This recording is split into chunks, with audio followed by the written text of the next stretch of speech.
Hi, Dustin. How are you? Doing good. How are you? Good. Okay, so we are doing some coach interviews, and we just want to get to know you a little bit better. Okay. First question: why did you want to become a CrossFit coach?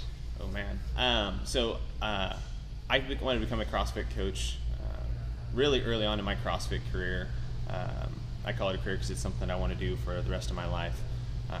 But I got started just because of the benefits that I saw from it. Kat Vickroy, who was my first coach, was someone that really inspired me in watching how much she cared about her people when she was coaching.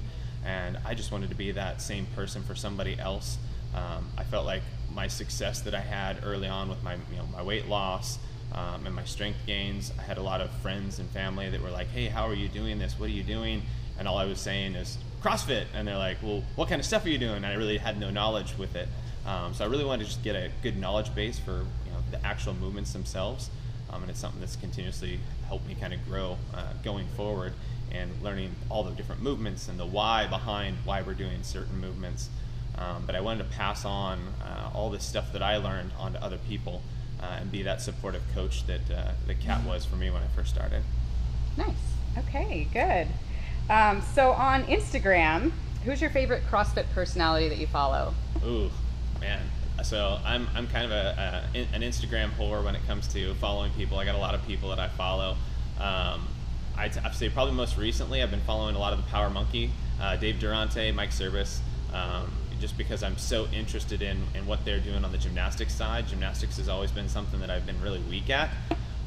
So I follow a lot of them, but the one probably I would say one of my favorite ones would be Sam Dancer. He's somebody that I got to go and be trained under at an Invictus camp that I went to, and dude is just hilarious. I mean, his outfits that he wears, he just doesn't give a you-know-what about anything. Wearing these tiny little Speedos, doing commercials, and wearing no bowls shoes, and he's just hilarious. Always doing live videos. I also love how much he loves and supports the CrossFit community, and not just the everyday person. I mean, he sacrifices so much of his time as a coach himself that he doesn't even focus on himself as much as an athlete, and that's really great to kind of see, because I feel like that's kind of myself. I put so much of my time and efforts towards my coaching and not enough on myself. And he does that same thing, but he's so successful even as an athlete, even though he's not putting in that time that he needs on himself. So I'd say Sam Dancer is probably my favorite Instagram. Yeah. Plus, he has amazing quads. Oh, quads for days. Yeah. It's one of those things you kind of want to snuggle up against him and just kind of compare like how thick his quads are compared to your entire body. Yeah. We all know you love food. What is your favorite meal? Oh man, favorite meal. That's a tough one.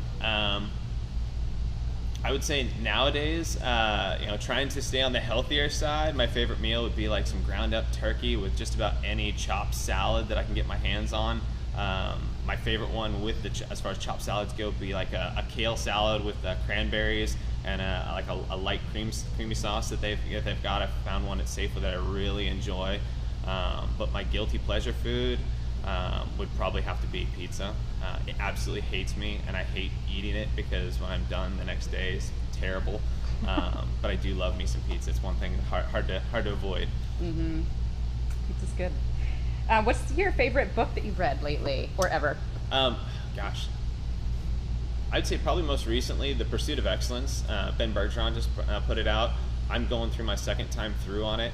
There's just so much mental game when it comes to sports and athletics and just life in general, that I feel like so many people are great at things, maybe super talented, but between the ears, they don't have what it takes.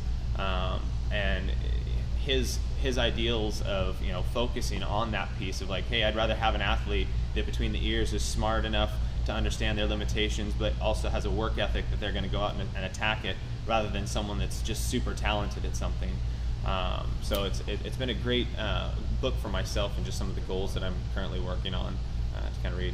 Okay, so speaking of goals, what are you working on right now? Currently, I've actually partnered up with you, in pursuit of a similar goal that we both kind of had. I've always wanted to. I love competition. I've always been a competitive athlete. Playing football, baseball, basketball growing up. But I found CrossFit's the competitive part kind of fed into that competition that I needed. And I always kind of toyed with the fact of like one day maybe going to regionals.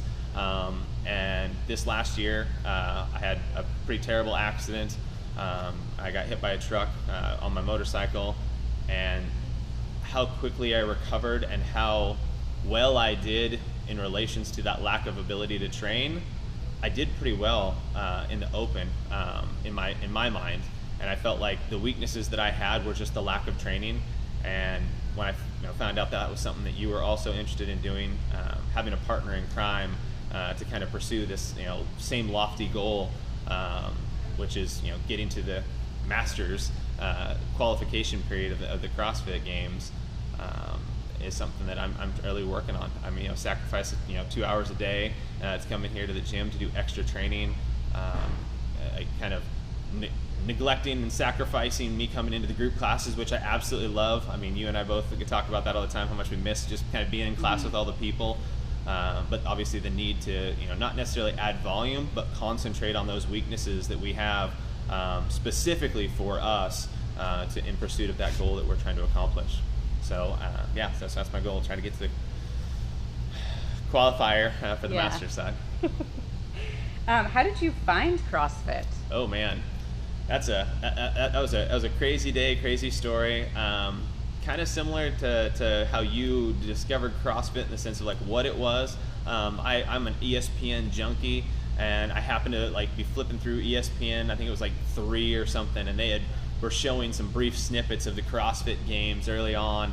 And watching some of the originals, the Matt Chans, the Chris Spielers doing these crazy things on monkey bars and these assault bikes.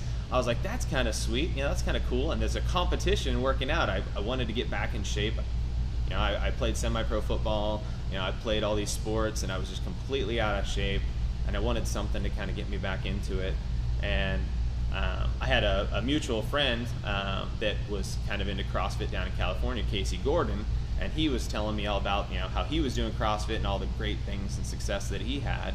And he's like, oh, you should check out this gym. I think Alex DeMombaro has got, he's even going to CrossFit. You should, holler at him.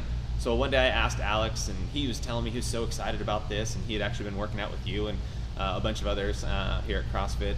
And he invited me down, and I kind of said, yeah. He told me where the location was, and I looked it up online. It was like back in the ghetto of, in this hole-in-the-wall building. I was like, nah, I'm not going to do that. One day he finally stumbled across me, and I was complaining to him about just not being in shape, and he's like, dude, you got to come check this thing out.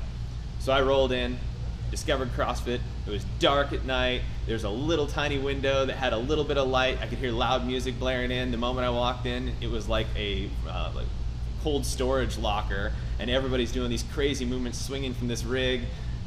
People were standing huddled, cold underneath a propane heater indoors because it was so dang cold in there. It was the middle of the very beginning, middle of February. So I mean, it was pretty chilly, and it was just amazing. The welcoming that I had walking into a place that I only know maybe a handful of people, and had all these strangers, just encouraging me in my first workout where I couldn't even do a stinking pull-up to save my life, and was huffing and puffing to get through the first workout that I did. It was just really inspiring. Yeah, cool. What's your favorite movement and least favorite movement? Ooh. So I think everybody would probably attest that my favorite movement would be double unders. As far as lifting weights, I'd say my next favorite or equally favorite movement would be deadlifts.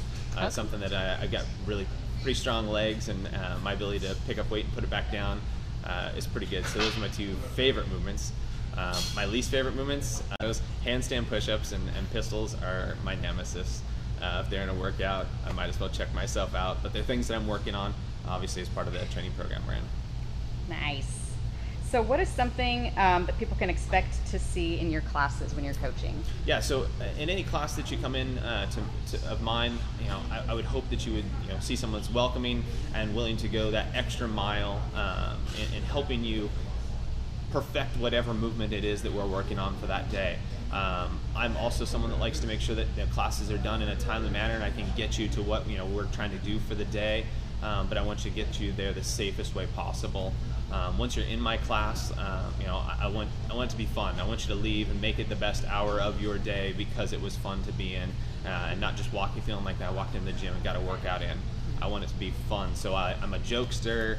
I like to joke around. I love to hear about your day, and figure out how I can support whatever goal it is that you're working on. Okay, last question. What's something that you want to make sure every athlete knows about you? I'd have to say that the people that are closest to me know this pretty quickly, but somebody when they walk in might perceive my confidence as a little bit more of a cockiness, but I deep down inside am not a cocky person whatsoever.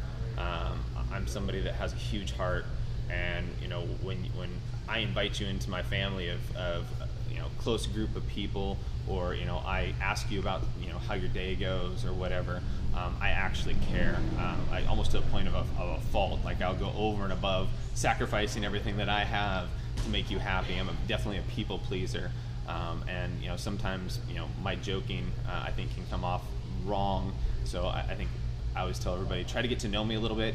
Pull me aside. I am somebody that's not afraid to talk to you or anybody else, but I'm probably one of the most caring people you'll ever meet when it comes to just caring about you. Cool. Awesome. Well, thanks for talking to me today. Thanks.